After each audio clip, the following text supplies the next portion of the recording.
नीट पाठोपाठ टीईटी आणि टीईटी पाठोपाठ आता एमपीएससीचा पेपर लीक झाल्याचा एक मेल एका शासनाला प्राप्त झाला आणि त्यानंतर राज्यामध्ये मोठ्या पेपर लीकच्या संदर्भात चर्चा झाली. त्या मेल संदर्भात गौरव पाटील नावाच्या व्यक्तीने या ठिकाणी मेल केला होता आणि तो मेल फेक असल्याची चर्चा देखील आता या ठिकाणी राज्यभरामध्ये किंवा एमपीएससीच्या विभागामार्फत सांगण्यात आले आणि तो मेल बनावट असल्याच्या माहितीनंतर गौरव पाटीलचा शोध घेण्यासाठी आपण प्रयत्न केला. गौरव पाटील नसून याच केशवनगर मधील त्यांनी जो पत्ता दिला होता आपण या ठिकाणी आहोत. आता या केशवनगर मधील याच घरामध्ये तो भाड्याने राहत होता. जवळपास नंदुरबार मध्ये असल्याची माहिती या ठिकाणी भेटत आहे. त्याचं गौरव पाटील नसून त्याचं लोकेश पाटील नाव असल्याचं समजतं आहे. या ठिकाणी घर मालक देखील आहेत. या ठिकाणी जवळपास 1 वर्षापासून या ठिकाणी तो राहत होता. काका नेमकं काय नाव होतं आणि कधीपासून त्याला? लोकेश पाटील म्हणून नाव आहे त्यांचं. 1 वर्ष झालं आमच्या रूम मध्ये राहायला. तो एमआरचं काम करायचं. मग त्याचे काय त्याच्याशी अजून एक माहिती नाही, काही माहिती नाही त्याची. त्याच्यावर माहिती होतं काही आम्हाला माहिती नाही. त्याच्याकडे तर त्याचे कोणी घरचे वगैरे यायचे? हो, यायचं. आई आणि वडील आलेली एक वेळेस आलेली. काय करायचे त्याचे आई वडील? सर येत ना.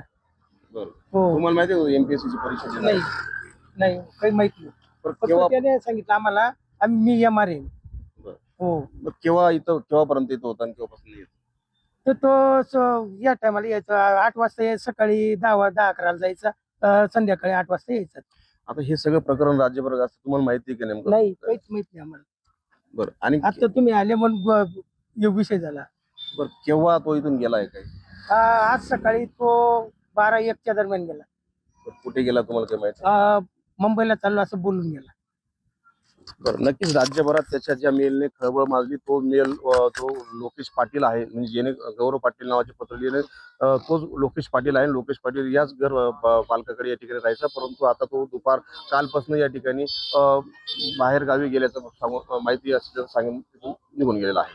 मनोज शेवटे, टेनन मराठी, मालेगाव.